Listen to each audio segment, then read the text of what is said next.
अस्मिता भाटे आणि प्रशांत भाटे ही जोडपं खरोखरच आई वडिलांनी आपल्या मुलांना कसं प्रोत्साहन द्यायचं याचं उदाहरण म्हटलं तरी काही हरकत नाही. या दोघांकडे बघितलं पाहिजे.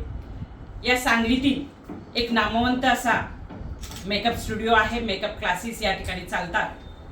तर आईचं बघून मुलगी लहानपणीच 2-2.5 वर्षाची असतानाच हातामध्ये ब्रश घेते आणि स्वतःचं स्वप्न बघते असं म्हटलं तर काही हरकत होणार नाही.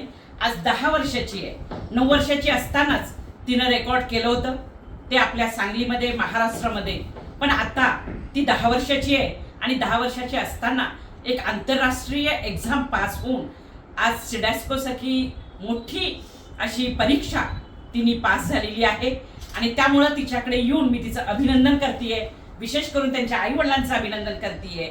आणि येणाऱ्या काळामध्ये धैर्य अशी मुलगी पुढे जाणार आहे की ती जगामध्ये तिचं नाव कमवेल. आज जगामध्ये तर तिचं नाव गेलेलंच आहे. अत्यंत छोटी मुलगी जी मेकअप आर्टिस्ट झालेली आहे.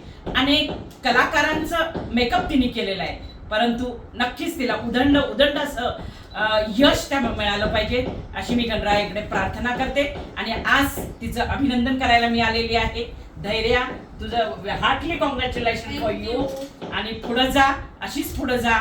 आणि आई वडिलांनी दिलेले संस्कार जपत पुढच्या मुलांना देखील, लहान लहान मुलांना, शाळेच्या मुलांना तुझं एक प्रेरणा झाली पाहिजे.